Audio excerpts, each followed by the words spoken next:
Easy E, how are we? Shawnee, what's happening? Not too bad, not too bad. I had not an epiphany because I've said it a couple of times in the podcast, but today on my run, it really hit home.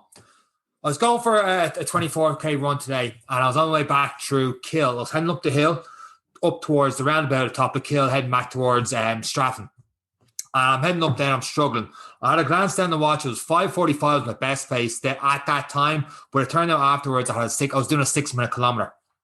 So I get near the top of the hill, and all of a sudden I hear beep, beep, beep, beep, beep. I'm looking around going, who the is messing with me right now? So I'm looking around, and I see someone in a white car, and I'm like, I know someone in a white car. And then I saw another couple of hands come the back window, and I'm like, no, I definitely don't know that. And then another car behind me go beep, beep, beep, beep.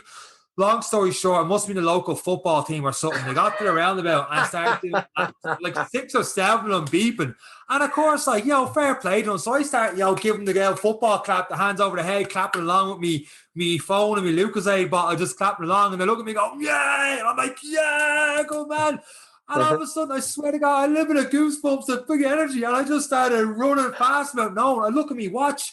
And this is like kilometer 19, 20. I look down, I'm down to a 5:20. I'm like, oh, okay, I better start slowing down a little bit. I start flying after that. Like, that was like so much energy. I was feeling tired coming to hill. The legs were getting sore at me. And all of a sudden, I was good to go again. Like, if anyone looks at my Strava, you'll see it was a 6 minute kilometer, and all of a sudden I go 5:25, and it didn't last forever. I went back up again, but I got that burst of energy, and all I went, and I was like, oh man, I missed the idea of the Dublin Marathon and events. I know a few people are going to Antrim next week, doing a half marathon and stuff. I'm actually kind of jealous that we're off at a wedding next week for that. So, and then, of course, the week after, you've got your own event coming up that we'll talk about in the episode of this podcast. We do. We'll crack into an episode. I never actually understand why people beat the horns and just randomly hang out the windows when they've won the little cup that no one knows is going on. Like, I celebrating for the village, I suppose. But look, I got into it. I got mad into it myself. Yeah, I don't know. I don't know. Maybe I'm weird, but maybe listeners, I kind of cringe a little bit when they start doing that. I'm like, what are you doing? Maybe if I wasn't 20K deep into a run, I may have felt the same as you. But for me, I was like, go on, you good thing. Like, I'd even feel if Ireland won the World Cup and people were driving down the road beating the horn and hanging out the windows, I'd be like, what are you doing? Why are you doing that? But anyway, okay, fair enough. With that said, guys, we'll go straight into today's episode of the Any Given Runday podcast.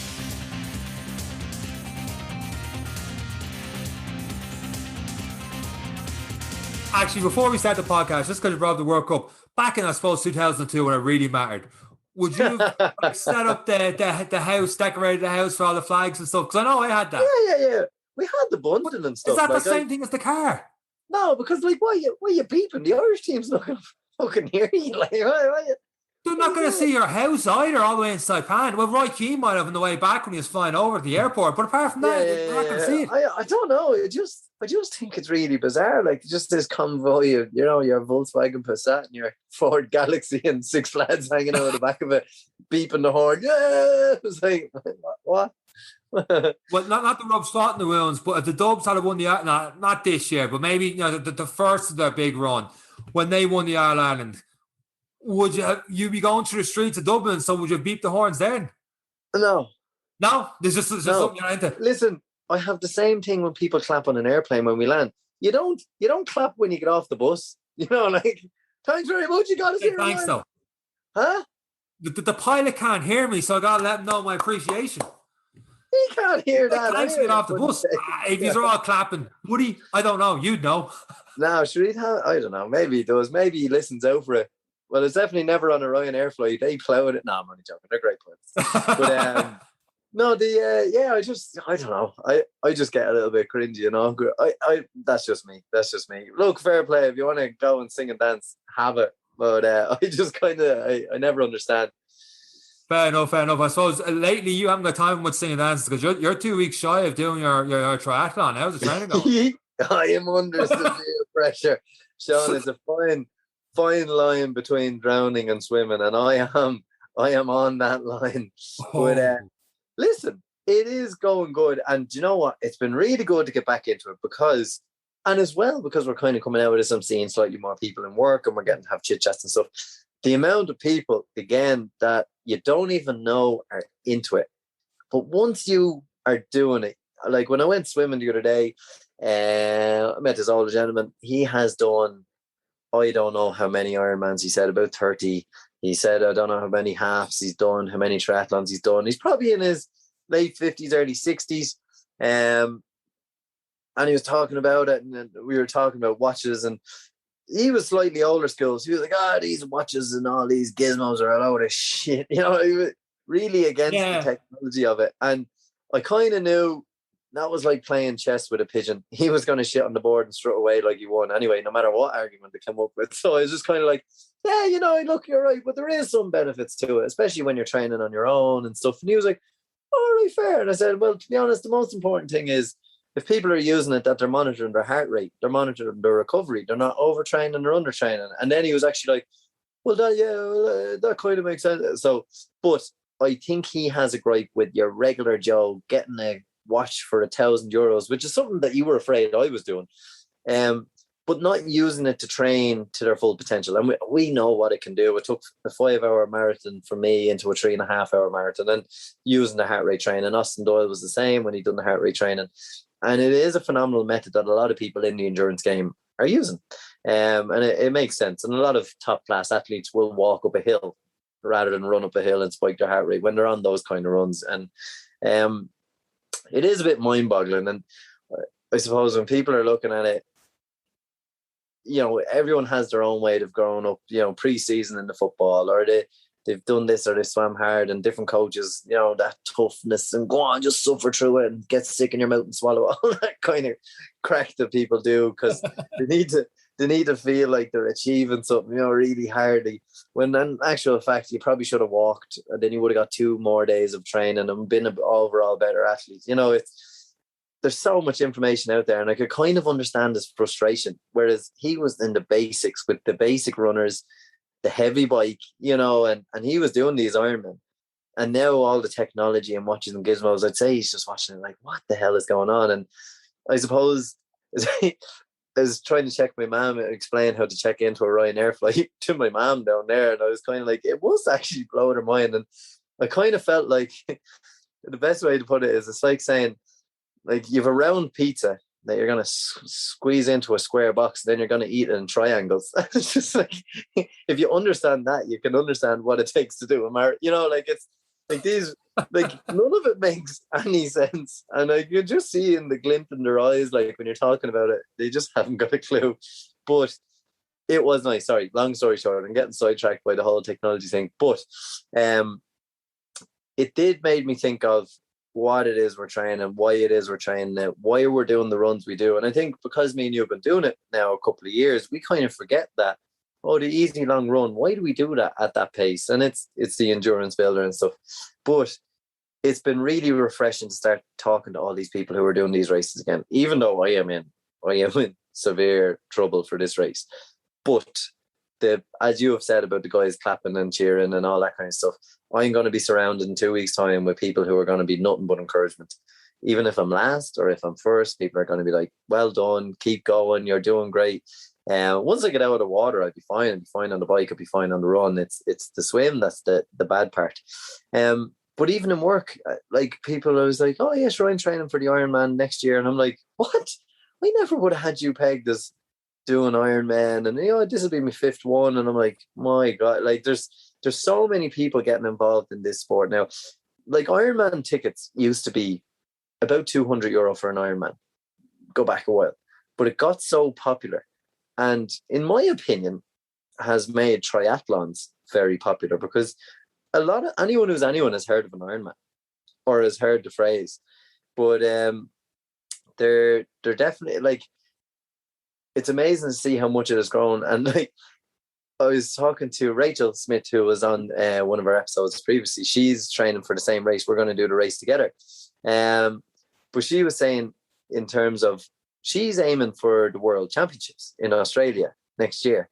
And I'm like, she's only getting started and she's already aiming for World Championships. I'm like, but she made a very good point, and it was kind of a bit mad. She's like, I said to her that she is a very good athlete, and she was like, yeah, she's very modest in fairness. And she was like, it's unfortunate that there's not the same amount of women that do it as men. And even though the top athletes are top athletes, those who go and say they're going to do it tend to get to these stages and tend to be in the main events. And it's absolutely phenomenal. And I've no doubt that she will, because she is a good athlete. And now she said, I'm going to do this. And she probably will make it to that event and probably will qualify for world championships and much more. And it's absolutely amazing. And then I went and looked at the age category for the 25 to 30-year-old.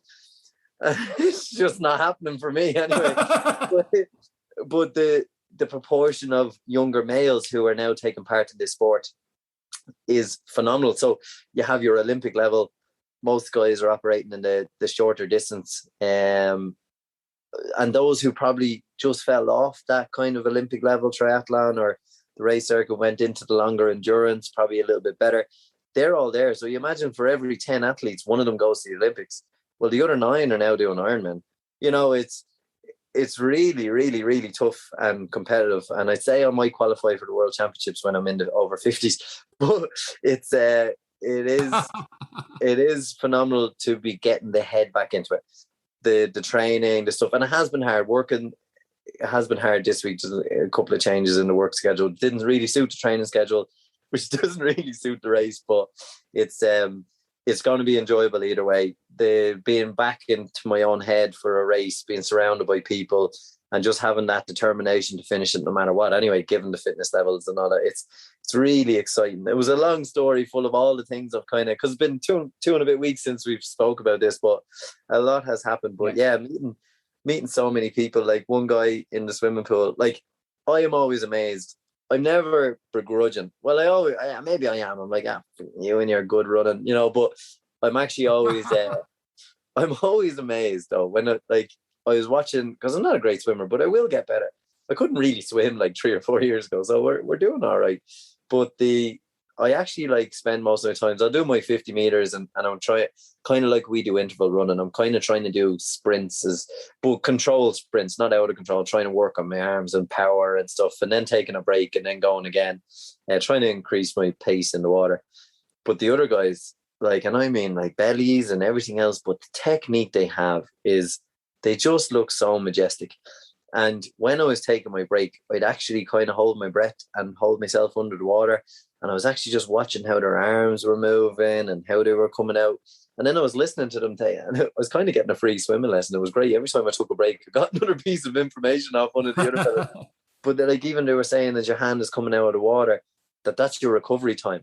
So if you have a tense arm as it's traveling over the water, you're burning it twice as much. It should be nice and loose as coming in, and then the power comes in, it's tense. And I was trying it, and I was actually noticing how tense my arms were for the full rotation in and out. And like little tips like that there's just 10,000 hours gone into these guys, and you can see it. And I would be doing the same strokes, 16, 17, 18 strokes to get down the end of the pool. These guys are probably doing it in 13 and less energy, and they are gliding across the water. And like probably heavier men than me, bigger men, and it's absolutely amazing to watch. It is fascinating to see people who are that good at this sport and make it look so easy. It is a joy to watch. And that kind of encouraged me that even though I'm not there and it's a last ditch effort to do an event, I'll still enjoy it, because I'm going to see some phenomenal people. I'll be on the way out on the bike and they'll be on the way back, and you just have to appreciate what people can do with their bodies across 3 events. It is really humbling. It is nice. It's nice to be back at it. And again, next year is the plan. The Ironman will happen next year. Which one, I don't know, but it is I think I'm getting the fitness up enough just to set this as the benchmark. And that's a phenomenal thing to do. If anyone else is considering doing it in their own training, a benchmark like this to go, all right, well, now we've done that. What's next? What's the plan? How are we going to work towards this goal and that goal? And like your first 5K run, and then you do your 5K training program, how far have I come from here and there? But yeah, that's a big ramble, Seán. But long story short, I might drown in 2 weeks' time. My God, son, where do we go from that? Like, you just went on a good 20-minute rant. I was like, maybe I'll pick them apart in this and I'll pick them in that. I actually not too sure where to go with that. I do. What about the circular pizza, square box, triangle slices? I thought that was amazing now, to be honest. I really enjoyed that as well. I was like, jeez, I had a Sunday roast, but I was like, where's the nearest pizza place? Well, I actually made me hungry for a wagon wheel or something. Oh, right there. I actually think the phrase is, if you can. Wise man once said, if you can understand why they put a circular pizza into a square box and then eat it in triangles, then you'll understand women. But I couldn't say that. But I've said it now. But that was what you have said it now. The laugh wasn't agreeing. Anyway, swiftly moving on. I suppose. Yeah, what you're saying about setting benchmarks and challenges, I think people need, sometimes you got to go, okay, this race is about this, because you are probably, I'm assuming, correct me if I'm wrong, you're not going to get the times in this one that you did on that 4 triathlon you're doing every 4 weeks, every week back in 2019. And you got to have different realistic expectations. Obviously, you aim high, but sometimes, you just got to be like, I just got to get back into the swing of things, get back going again, doing events, get it out of your system, really. And then you're like, right, after that, let's set the benchmark. And you never really know where you're truly at until you're at competition. It's the same bringing it all the way back into the gym. You're doing weights and stuff, and all of a sudden you're doing weights around other people. Everyone's doing the same thing at the same time.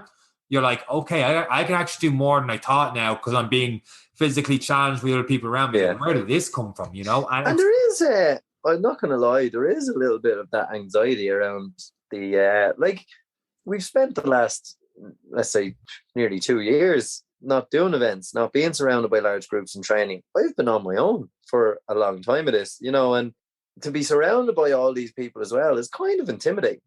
Like it is that little bit intimidating because one, and that comes with the experience. Am I going to lose a run of myself? Am I going to try and keep up with all these people and gas myself? So all these things are kind of going through my head. And I suppose when I did, it's funny enough, I did this triathlon. This was my first ever triathlon. And I swam one length of a 17-meter pool, not even 25 meter, in Clondalkin. Right. And I looked at Tom and said, yeah, we might have to reevaluate if we're going to be able to do this. Like, I was gassed. I was done after one length. And that's how bad it was. And then I worked up to a point to get to do this race. So to just finish the race was amazing. You were there in support. But I think the lessons I've learned, what's going to be different, and it's no different to doing a marathon. I didn't respect the cycle as much as I should have. I showed it no respect. I did 2-hour cycle on a half a gym bike, and I was like, I'll be grand. It's just a cycle. I didn't respect it, and that was in no way the attitude I should have had towards the cycle of the triathlon. It's the biggest portion of it. It should get the biggest portion of your training, which it's getting now. I suffered a lot on the bike that time. By the time I got off the bike, one, I didn't use nutrition, and by the time I got off the bike, I was 2 hours in. So this, I was hungry. The body was looking for something. So there's a lesson. So I've been training with food now as well, and I tagged it in stories a couple of times. And if anyone is wondering about nutrition and sport, the easiest ones, like we were looking for these gels and everything else and littles and build up to marathons, and at the expo. Decathlon has a wall, and I mean a wall, of every flavour of jelly, of every Nutrigrain bar, of everything you can want, and at a reasonable price. It might be in a plain packet, but if you look at the back of it and it does what you need it to do, then sellotape it to your bike and go. And that's exactly what I've been training with. So when I'm on the trainer, I'm starting to eat those things, get myself used to it. So I know after every 20 minutes on the bike, I'm going to take one of these jellies. That'll set me up for the run, and then just survive, and probably something between the swim and the bike as well, something like a protein bar or something that's light enough that I can chew along. It'll pass a couple of minutes, and then the jellies before the run, and then stuff I've never done. So will I be worse in timing? Probably not, believe it or not, because I've respected the cycle and I have been cycling. So whatever I will lose on the swim, I might make up on the cycle this time. And my running will be my running. It'll be the 5-minute kilometre, and I don't doubt it'll drop below the 5-minute kilometre. But again, it's hard to know. Every day it could be windy, it could be this, but I think my aim for this is not to beat my time. I was very clear with that. There's a lot going on, and I think my aim is just to finish it and enjoy it, and then maybe learn some other lessons there. I said maybe I paid too much attention to the cycle and not enough to the running, and so it is, every one is a lesson. But by the time I did that 4th, 5th, 6th, 7th triathlon, I just got better, and by the time I did the 7th one, I had realized after the first one, I need to cycle. So I started cycling during the week, and my running fitness was there. So the odd run was fine. And my swimming was, because I was doing so many triathlons, my swim was pretty much on the day. I'd do 2 swims during the week and then the race, and 2 swims in the race. But yeah, I'm not at that fitness, but I'd like to think that the knowledge and knowing when to push and knowing when not to, and the extra little bits of cycling knowledge I've got. Cycling, although it seems like you're just sitting on the bike, there's a little bit more to it. There is a little bit more thought to it. Starting to push the feet over the top, pull at the bottom. When you're in that time of suffering, just focusing on little things like that is stuff I didn't have in the bank. Keeping the upper body still and just moving the lower limbs, whereas I'd be rocking the head and everything and growling and spitting while I'm cycling up a hill. Like it doesn't really work. But I have a few more tricks, but I will just try. Long story short, just try and enjoy it as opposed to the timings. So it's square box, circle pizza, and triangular sizes. And if you understand that, go back to the for a second. Huh? So the nutrition, obviously you can't eat in the pool, so everything is pretty much in the bike, or do you still carry anything? Everything when you're running. So for me, and again, you just gotta take it up in this crossbar. I'm gonna say one thing, and there's probably about 10 other people that are gonna say something else. Nutrition, like anything, is relative. It's relative to what suits you. It's relative to what you like. It's relative to how your body functions. Yeah. So what I do mightn't suit the next person, but I find it very hard to do anything and run, talk and run, take a picture and run. I'm not going to be good at eating and running either. I'll tell you that much. So for me, when I get onto the 10K, I've got 15 minutes. My aim is to have enough of the nutrition in that by the time I get to the point where I'm probably like, I should have nutrition now, I'm probably only 10 minutes from the finish line, and that's why when I get out of the water, for me, it's probably going to be 35 to 40 minutes. That's 40 minutes of exercise. I'm going to take on something. When I get on the bike, I'm going to settle in 5 minutes, get into the pace, get over the rush, settle into a nice pace, set my RPM that it feels like it's a good pace for me, not burning too much energy, but the legs are moving quick enough. And then I'm going to start eating. I'm going to start with half a protein bar or whatever I feel is comfortable for me, and then put it into the jacket. And sellotape to the crossbar will be these easy open jellies. And that's the beauty of them. You just pull one kind of slit and the whole thing will come out in your hand and you just chew away. And the beauty of them is it is pure sugar and carbohydrates, but they almost dissolve in your mouth. Like they're easy eating. And because your heart rate it will be higher because it's a race day, but you're not working too hard and breathing hard that you're not able to chew as well. And so that's why on the bike is my lunch hour. I'll be cycling, I'll be eating, and then setting myself up for that run. When I hit the run, I'm going to take a good bit of water on the bike. When I hit the run, I'm just going to run. And that's the way I'm going to look at it. And then I'm just finishing the day. And then, there's only so much, like whatever I eat on the bike is only going to take effect 15, 20 minutes later anyway. So by the time I'm hungry again for the bike or on the run 20, 30 minutes in, it's just a case of hold on and finish the race, So and then you look at your post-race nutrition. But for me, it's going to be what I've found to work for me is these small little sugar hit jellies and a kind of a recovery kind of cereal bar, which is just easy to chew on. It's not like protein bar, jaw busting chew. It's almost like a Cocoa Pops bar, like it's light, you can chew it. An isotonic drink in the bottles, I'll have 2 of them, and just gently sipping, cycling, and just keeping the RPM up. Obviously, when you're on nice flats, great time to get it in, and just having little nibbles when you can. But yeah, that's the plan for it. And it's a good test for me because when we are talking about longer distance races, we need to look at what's going to work for me. It can't all be sugar. You have to have a little bit of everything else. And you do have to get used to eating on a bike. some people can't take their hands off the handlebars. You kind of have to get used to, putting your hand into your back pocket, pulling out something, putting it into your mouth, putting it back in. And that kind of handling skills, I suppose, on the bike, it's something you kind of lose when you're on the turbo trainer. Because obviously you can sit up and relax because you're not going to fall over. So 100% no balance. Yeah, so there's little elements like that as well that it's good to practice. But personally, for me, settle into the bike.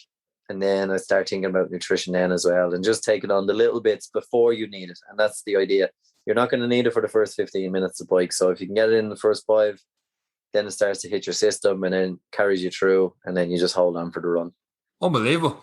I suppose, this is probably the last time we're going to be talking. I know it's 2 weeks away, isn't it? The triathlon? Yeah, September 4th. So this is probably the last time we're going to be talking about you doing a podcast, because this time next week, yourself more so than me is going to be fairly busy. You're not going to get much runs or cycles in next weekend with the wedding you're going to. So this could be it. And we're not 100% sure if we get time to do a podcast next week. We hope to keep the streak going in 2021. But if any week it's going to drop, it may actually be next week, to be completely honest with you guys. Yeah, and again, though, like this week, since Wednesday, I was training well Sunday, Monday, Tuesday. I had to do a 24-hour duty. Then you're tired. You're goosed after that. And I've still been working since, and getting up at 4 a.m. and going to bed at 4 a.m. on different rosters and whatever else. So by the time Saturday, Sunday came, the choice was, do I rest because like bloodshot eyes and even you can probably hear it in my throat. I'm just tired from nothing. I'm not unwell. I'm just sounding tired. Do I go and burn more, or do I decide, no, look, this week was bad. Monday, Tuesday, Wednesday, Thursday, Friday next week, let's go hard. Then we have the wedding Saturday, Sunday. And that's how you do it. Like we can have a training plan and you can have a training plan. It will be perfect until you start living your life. And then your plan doesn't work. And it always happens. And everyone always asks me, so what do you do to catch up? I never catch up. I don't catch 100%. up. I have the confidence knowing what I did. So I did my treadmill runs. You've probably been watching on the Strava. I've been getting very good at the running. And all of a sudden, it's taken me 2.5 weeks. And I'm back to a level of, I can run. And then I'm back to the level on the bike where I'm like, do you know what? Cycling isn't totally horrific now either. And that's only since Wednesday. So by tomorrow, not a lot will have changed. Work hard for 5 days. And then the weekend, enjoy the wedding. And that's the way it should be. And then I'll work hard for 3.5 days next week and then start to think about race day and maybe just getting out on the bike, taking it off the trainer and going for a comfortable, taking a couple of corners, maybe getting used to eating off the bike again, stuff like that. I'll probably go down and swim in the Barrow before the race itself just to get used to swimming in the river so I don't get that on the day shock, because I personally don't like the open water. So trying to just prepare myself for those in what will be kind of a recovery 2 days, but a preparation 2 days as well. So and again, like if anyone is having those kind of things, and a lot of people ask us, oh, what do I do if I miss 2 days? Do I go out and run 20 kilometers? No, the 2 days are gone. And you just, what was next on the training schedule? And let's go. It may be slightly harder because you haven't had the consistency, but then once you've done it, the body remembers, you remember, and you just move on. And that's the way to look at it. 100%. Yeah, you hit the nail on the head there by saying it will be more challenging because you missed a couple of days. So you imagine how much more challenging it will be if you skipped them and jumped on a week or two. If you missed a week or two, you're chasing your tail there. You're more likely to burn out, and then you're not doing what you said you should be doing as well, is getting that recovery in. Because if you're not 100%, you're literally burning the candle at both ends at that point there. If you're not 100% and you're trying to keep push, you do need a bit of your rest recovery. And you also just need to, it's a mental battle as well. You know when you're actually tired, and you know when you're like, actually I could push. But to your point, if you're doing so many 4 a.m. shifts and 24-hour shifts and all the rest, that's 4 a.m. starts and 24-hour shifts. Yeah, you kind of need your rest the weekend and start getting that body clock back up again, and then start going again from there. But if you don't do that without rest, you're probably just going to burn yourself out, and you're not going to get the benefit out of the sessions. I suppose when the triathlon and stuff is done, is it, what's the plan there? Is there a bit of push the rest of the year, or is it a bit of yoga and stretching, or what's going to go on there for you for the rest of 2021? I've actually, as you know, I was training. I was still running with you, but I was on the beer and stuff. But what I find is the hardest thing when you've come through a phase like that is getting the locomotive going again. And that's the way I like to describe it. It's very hard to get that freight train moving, but once it's moving, that's the hardest part. So I've got the thing moving. So my plan is I have a holiday booked at the end of October, start of November. And then so my plan is to continue training on a kind of a base level triathlon training program up until that point. Following that, then I'm going to start looking at the plans for the Ironman. So I'll probably do a good consistent train up until December. So I'll up the intensity into the middle of December. Christmas 2 weeks are mine. And then I will have a solid base for January if I decide to do the Lanzarote Ironman, which is considered one of the hardest in Europe. So I'm considering it, but that's in May. So I'll make an assessment in December of whether I'm going to do that or not, see how I'm feeling. And that's why I'm going to train up until December. But my main goal is Barcelona, October, because it's the flattest and fastest. Because my goal is to finish something. But then part of me thinks, fear has me doing Barcelona because legend has it is the easiest and fastest of an Ironman. So completion. But, if you can complete the hardest one, then not that you don't need to do another one, but you've proven to yourself that you can do the hardest one, otherwise you're just still scared of the hardest one. So I am teetering with the idea of doing that.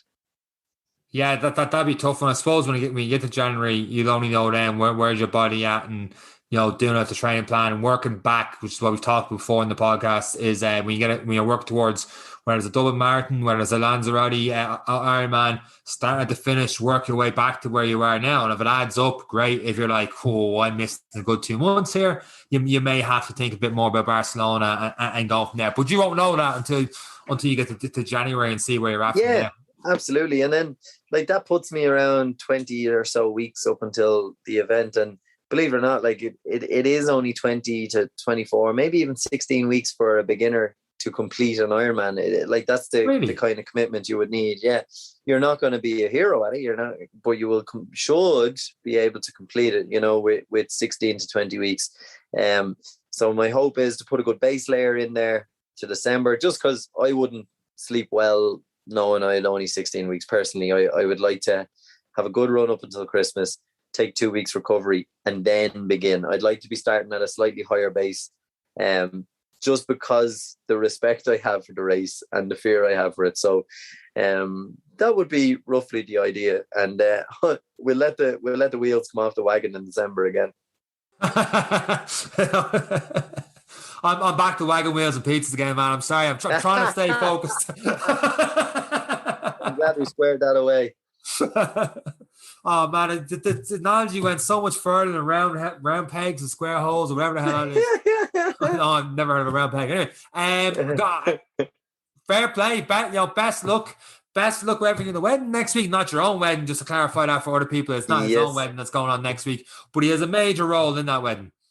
That's it, and I still haven't wrote the speech. So on that note, I better let you go and start preparing for that one, because you're not going to have much time between now and then, the way your work schedule and your training schedule is going. Eric, best of luck with the chat. I'm sure I'll be talking to you in person before then, but I suppose publicly on the podcast, best of luck with the triathlon in 2 weeks' time. Best of luck to Rachel too. We know a few other people, actually, a few friends and stuff that are doing a triathlon the next day on a Sunday. So if they're listening to the podcast, best of luck to you guys too doing that. And I think that's going to be pretty much it for myself and Eric, unless Eric, you've got anything else to add to this week's No, that's everything. Podcast? Best of luck, and you'll hear from most of the gang, Ozzy Doyle and a few more who are doing the triathlon this time around. Unreal. Best of luck, guys, and I will be staying nice and dry, and I might even pop down to watch, see how you guys get on. And that's it from myself and Eric. Take care. Bye.